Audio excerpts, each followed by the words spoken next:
2 நாட்களுக்கு மட்டும் மிக கனமழைக்கான வாய்ப்பு. எந்தெந்த மாவட்டங்கள் அப்படிங்கிறத நம்ம தொடர்ந்து சொல்லிடுறோம். எந்தெந்த அந்த 2 நாட்கள் அப்படிங்கிறதையும் பார்த்துடலாம். ஏற்கனவே நம்ம கடந்த சில நாட்களாக இந்த பிப்ரவரி மாதம் தொடங்கியதிலிருந்தே உங்களுக்கு தேதிகள் அறிவிப்புகள் நம்ம கொடுத்திருந்தோம். எப்போல்லாம் நமக்கு பனிப்பொழிவு ரொம்ப தீவிரமா இருந்துச்சோ, அப்போல்லாம் உங்களுக்கு அந்த தேதிகள், நேரங்கள் சொல்லியிருந்தோம். அதே மாரி இப்போ பனிப்பொழிவு கணிசமாக முடிவுக்கும் வர ஆரம்பிச்சிருக்கு. இத்தனை நாட்கள் அதிகாலை வேளையில உள் மாவட்டங்கள்ல 14 டிகிரி செல்சியஸ், 15 டிகிரி செல்சியஸ் கிருஷ்ணகிரிக்கும் குறிப்பா தமிழக எல்லையோர பகுதிகள், தமிழக கர்நாடக எல்லையோர பகுதிகள், தமிழக கேரள எல்லையோர பகுதிகள் இங்கெல்லாம் நமக்கு பனிப்பொழிவு ரொம்ப தீவிரமா இருந்துச்சு. ஆனா இனி வருகிற நாட்கள்ல அதிகாலை நேர வெப்பநிலை அதிகாலை நேர வெப்பநிலை பொறுத்த வரைக்கும் கணிசமாக நமக்கு வந்து கொஞ்சம் கொஞ்சமா நமக்கு அதிகரிப்பதற்கான வாய்ப்பாக இருக்கும். ஏன்னா இதுவரைக்கும் உங்களுக்கு பனிப்பொழிவு எல்லாமே முடிவுக்கு வரப்போகுது. அதைத் தொடர்ந்து மழை பொழிவையும் தமிழகத்துல ஒரு சில மாவட்டங்கள்ல கணிசமாக நம்ம எதிர்பார்க்க போகிறோம். எந்தெந்த நாட்கள் அப்படிங்கிறது மறக்காம குறித்துக் கொள்ளுங்க. ஏற்கனவே நம்ம சொன்னதுதான், பல மாவட்டங்கள்ல நமக்கு மழை பொழிவுகள் தொடர்ந்து அதிகரிக்கும். எதன் காரணமாக இந்த கனமழை பொறுத்த வரைக்கும் தமிழகத்துல அதிகரிக்க போகுது அப்படிங்கிற தகவலையும் நீங்க கேட்டு பயன்பெறுங்க. லைக் பண்ணுங்க. தொடர்ந்து நிறைய பேர் சப்ஸ்கிரைப் பண்ணாம இருக்கீங்க, அதனால சப்ஸ்கிரைப் பண்ணி பாருங்க. அப்போதான் இனி வரக்கூடிய வானிலை இருக்கை நீங்க முழுமையா தெரிஞ்சுக்க முடியும். அதை தொடர்ந்து நண்பர்கள், உறவினர்கள் எல்லாருக்கும் தெரியப்படுத்த ஷேர் பண்ணுங்க. அவங்களும் எப்படிப்பட்ட ஒரு வானிலை நிலவி கொண்டிருக்கு அப்படிங்கறத அவங்க தெரிஞ்சுக்கட்டும்.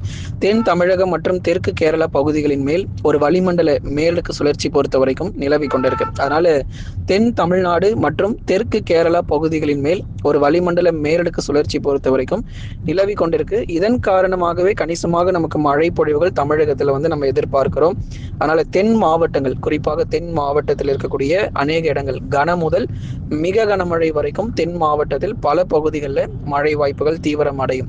குறிப்பா நீங்க மதுரை, திண்டுக்கலை விட அது கீழ் இருக்கக்கூடிய பகுதிகள், விருதுநகர்ல இருந்து கன்னியாகுமரி வரை இருக்கக்கூடிய பகுதிகள் சற்று கன முதல் மிக கனமழையும், மதுரை, திண்டுக்கல்ல பரவலாக கனமழையும் எதிர்பார்க்கப்படுது. அப்போ நமக்கு தென் தமிழகத்துல எந்தெந்த பகுதிகள் எல்லாம் நமக்கு மழை கிடைக்கும்னு சொல்லி கடந்த 2 நாட்களாக உங்களுக்கு மாவட்டத்தினுடைய பேரெல்லாம் போட்டு எந்த ஊர்ல எந்த பகுதிகளில் நல்ல ஒரு மழை தீவிரம் இருக்குன்னு சொல்லி நம்ம தெளிவா நம்ம சொல்லியிருந்தோம்.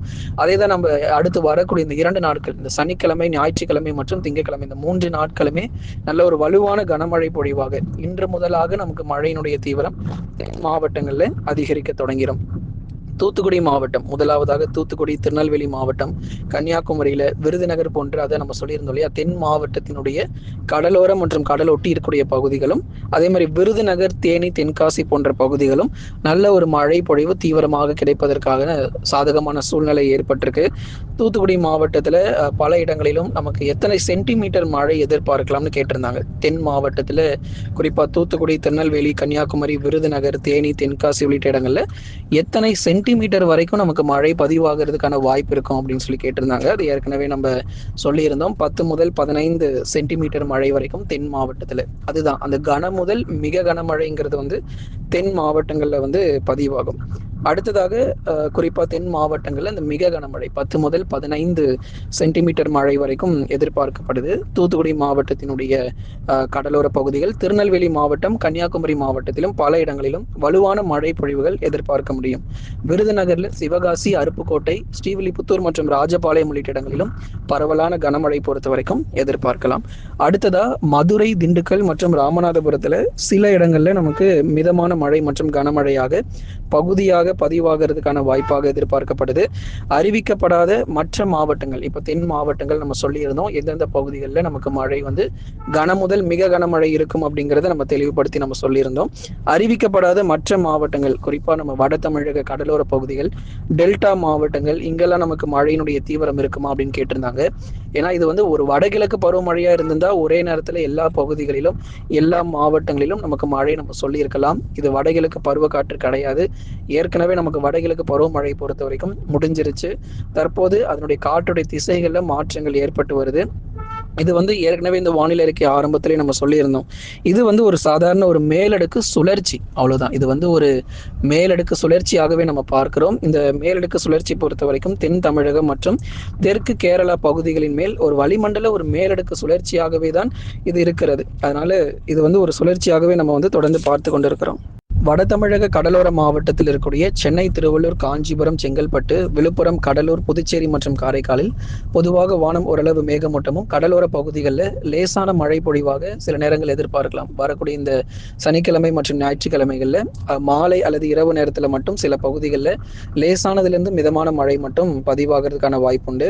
அதைத் தொடர்ந்து டெல்டா மாவட்டங்கள் தஞ்சை, நாகை, திருவாரூர், அரியலூர், பெரம்பலூர், திருச்சி மற்றும் புதுக்கோட்டை உள்ளிட்ட மாவட்டத்திலும் வானம் ஓரளவு மேகமூட்டமும் 23 வரைக்கும் அதிகபட்ச மழை பொழிவாக வட தமிழக கடலோர பகுதிகள் மற்றும் டெல்டாவில் சாதாரண ஒரு லேசான மழை அல்லது ஒரு மிதமான மழை பொழிவு, கடலோர மற்றும் கடல் ஒட்டி இருக்கக்கூடிய பகுதிகளில் வேணால் சற்று வலுவான கனமழை பொறுத்த வரைக்கும் ஆங்காங்கே பகுதியாக எதிர்பார்க்க முடியும்.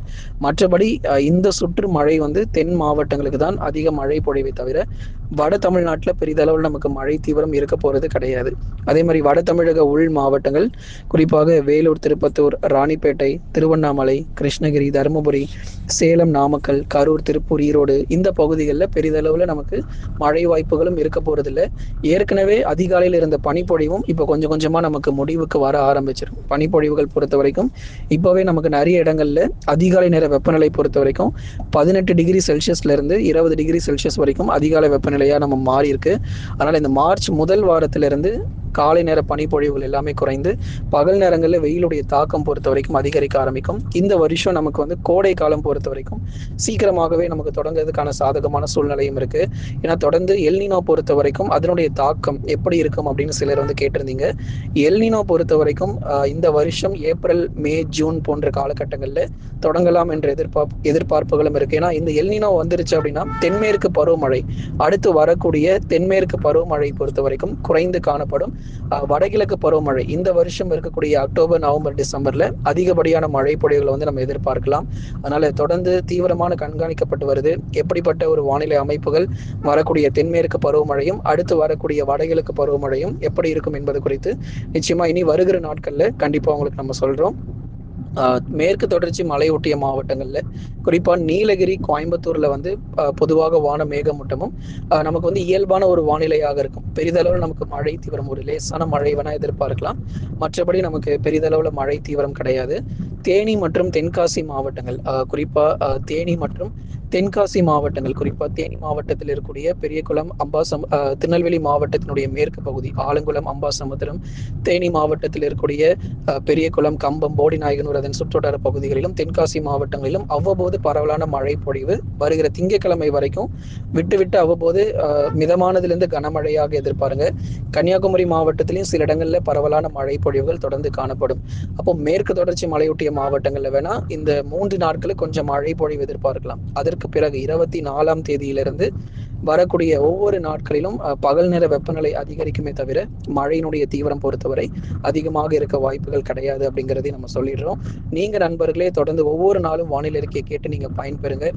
தொடர்ந்து கடலோர பகுதிகள் மற்றும் உள் மாவட்டங்கள், தென் மாவட்டங்கள்ல மழை வாய்ப்புகள் எப்படி இருக்குங்கிறதை நம்ம பார்த்தோம். இந்த வருஷம் தென்மேற்கு பருவமழை கேரளா, கர்நாடகா மற்றும் மகாராஷ்டிரா மாநிலங்கள்ல இயல்புக்கு ஒட்டிய மழை பொழிவாகவும், இந்தியாவில் இருக்கக்கூடிய வட இந்திய பகுதிகளில் இருக்கக்கூடிய பெரும்பாலான மாநிலங்கள்ல நமக்கு தென்மேற்கு பருவமழை சில மாநிலங்கள்ல பற்றாக்குறையாக இருப்பதற்கான வாய்ப்பு இந்த வருஷம் உண்டு. சில மாநிலங்கள்ல இயல்பை ஒட்டிய மழை பொழிவாக இருக்கும். நிச்சயமாக இந்த தென்மேற்கு பருவமழை குறித்து உங்களுக்கு இன்னொரு நாள் தனிப்பட்ட முறையில உங்களுக்கு வானிலை அறிக்கை நம்ம அறிவிக்கிறோம். இதுவரைக்கும் தொடர்ந்து நீங்க சப்போர்ட் பண்ணி வரீங்க. வருகிற நாட்களிலும் நமக்கு மழை குறித்ததான தகவல் உங்களுக்கு வெளியாகும். லைக் பண்ணுங்க, சப்ஸ்கிரைப் பண்ணி தொடர்ந்து சப்போர்ட் பண்ணுங்க. துல்லியமான வானிலை அறிக்கையும் பெற்றுக்கொள்ளுங்க.